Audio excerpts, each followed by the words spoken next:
দুর্দান্ত স্বাদের সোলার ডাউলের বরফি। আসসালামু আলাইকুম ভিউয়ার্স, সবাই কেমন আছেন? আশা করি মহান রব্বুল আলামিন সবাইকে সুস্থ রেখেছেন, ভালো রেখেছেন। যে যেখান থেকে আজকের রেসিপিটা দেখছেন সবাইকে আমন্ত্রণ। আমি সোনিয়া কুষ্টিয়া থেকে বলছি। আজকে একদম সহজভাবে সোলার ডাউলের বরফি তৈরি করব, সেটাই আপনাদের সাথে শেয়ার করছি। এখানে 1 কাপ পরিমাণ সোলার ডাউল নিয়েছি। সেটা আগের দিন রাতে ভিজিয়ে রেখেছিলাম। পরের দিন খুব ভালো করে ধুয়ে পরিষ্কার করে নিয়ে চুলাতে দিয়ে দিচ্ছি। এটাকে সেদ্ধ করে নিব। ছোলার ডাউলটা ফুলে কিন্তু ডাবল হয়ে গিয়েছে। এখন এখানে আমি 2 কাপ পরিমাণ পানি ব্যবহার করলাম। তাতে স্বাদ মতো একটু লবণ দিয়ে দিচ্ছি, সামান্য 1 চিমটি লবণ। লবণের পরিমাণটা কিন্তু বেশি দেওয়া যাবে না। তারপর ঢাকনা দিয়ে ঢেকে রেখে চুলাটা মিডিয়াম হিটে রেখে আমি সুন্দরভাবে সেদ্ধ করে নিলাম। সুন্দরভাবে কিন্তু ডালটা সেদ্ধ হয়ে গিয়েছে। একদম পানিটা শুকিয়ে নিয়েছি, ডালটা দেখেই বুঝতে পারছেন। এখন এই ডালটাকে আমি একটু ঠান্ডা করে নেব। ঠান্ডা হয়ে গেলে পাটায় বেটে নিচ্ছি। তারপর চুলাতে হালুয়া তৈরি করব, এজন্য কড়াই বসিয়ে দিয়েছি আর তাতে দিয়ে দিচ্ছি খানিকটা ঘি। এখানে 2 থেকে 3 টেবিল চামচ ঘি একবারে ঢেলে দিলাম। তারপর এখানে কিছু বাদাম কুচি, কিশমিশ নিয়েছি, কাজু বাদাম আর কাঠবাদাম কুচি করে নিয়েছি, তার সাথে কয়েকটা কিশমিশ নিয়েছি। এগুলোকে ঘিয়ের মধ্যে মিনিট খানিক ভেজে নেব। ভেজে নিয়ে তারপর এই বাদামগুলোকে তুলে নেব। ঘিয়ের মধ্যে ভেজে নিলেই কিন্তু দারুণ টেস্ট আসে। এজন্য অবশ্যই আপনারা চেষ্টা করবেন এই বাদাম কিশমিশগুলোকে একটু ঘিতে ভেজে নিতে। আমি মিনিট খানিক ভেজে নিচ্ছি। হালকা কালার এসে গেলেই, অর্থাৎ হালকা বাদামি রং এসে গেলেই আমি বাদামগুলোকে তুলে নিব। তুলে একটা প্লেটে রেখে দিব। আর বাদ বাকি যে ঘিটা থাকবে সেই ঘিয়ের মধ্যে আমি আগে থেকে সেদ্ধ করে ডালটা বেটে রেখেছিলাম সেটা দিয়ে দিচ্ছি। দিয়ে খানিকটা সময় নেড়েচেড়ে একটু ভেজে নিব। আমি ডালটা হাত দিয়ে তুলে দিচ্ছি। ডালটা বেটে রেখেছিলাম, শক্ত হয়ে গিয়েছে।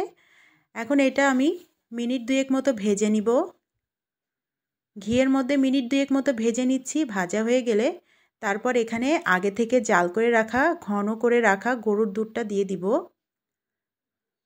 খুব বেশিক্ষণ ভাজবো না, মিনিট 2 একটু নাড়াচাড়া করে নিচ্ছি। আমি পরে ঘি অ্যাড করব, এই জন্য এখন বেশি একটা ঘি দিলাম না।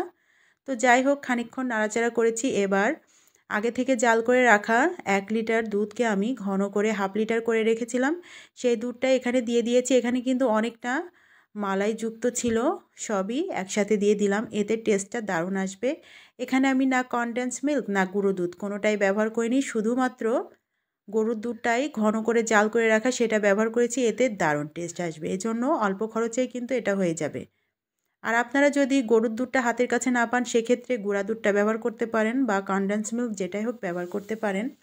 একদমই সিম্পলভাবে আমি তৈরি করেছি। আর যতক্ষণ না এই দুধটা শুকিয়ে যায় ততক্ষণ এভাবে আমি চুলাটা মিডিয়াম হিটে রেখে জাল করছি। আর খুব ঘন ঘন নাড়াচাড়া করতে হবে, তা না হলে নিচে কিন্তু লেগে যাবে বা ধরে যাবে।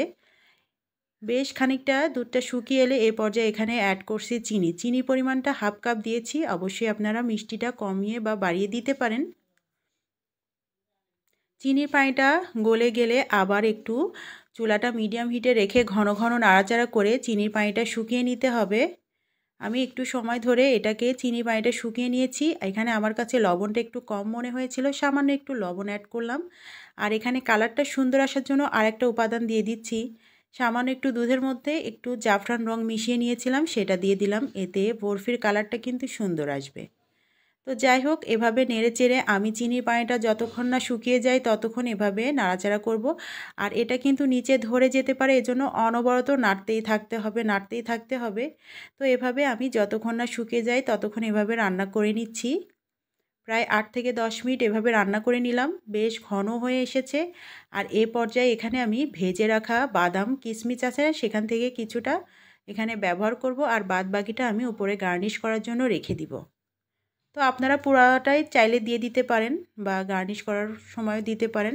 আমি এখানে কিছুটা দিব আর কিছুটা রেখে দিব।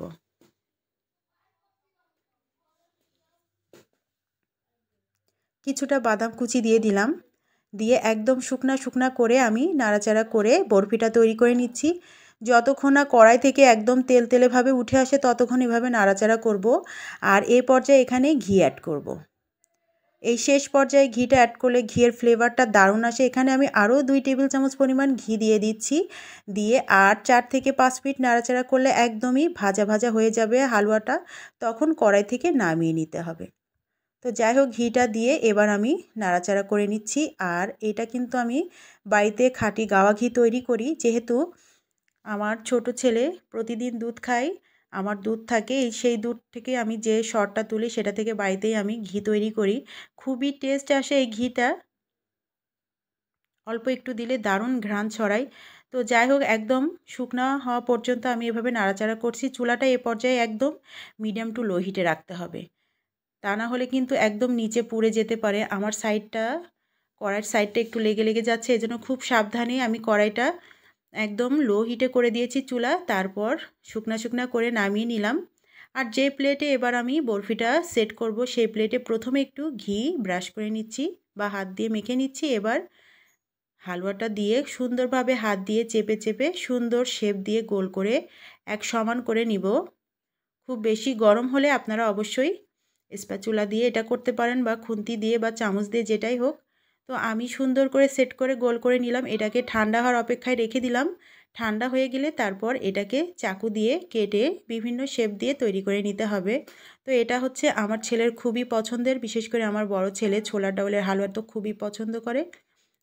ও নিজে থেকে এটা কাটলো, সেটা আমি একটু ভিডিও করলাম। আমার ছেলের পছন্দের হালুয়া তৈরি করেছিলাম, ও নিজেই কাটছে। তো বন্ধুরা যারা নতুন ভিজিট করছো, আজকের এই রেসিপিটা যদি ভালো লেগে যায় তাহলে আমার সাথে থেকে যেও, আর কমিউনিটিতেও নক করো, তাহলে আমি অবশ্যই তোমাদের কাছে পৌঁছে যাব। যারা ভিডিওটা এতক্ষণ ধরে ধৈর্য ধরে দেখেছেন, যদি লাইক দিতে ভুলে যান অবশ্যই লাইক দিয়ে দিবেন। আর ভিডিওটা পুরো শেষ করার জন্য অসংখ্য ধন্যবাদ। সবাইকে অন্তর থেকে ভালোবাসা জানাই। ইউটিউব পরিবারের সকল বন্ধুদের ভালোবাসা থাকলো অবিরাম। তো সবাই ভালো থাকবেন, সুস্থ থাকবেন, আর আমার সাথেই থাকবেন।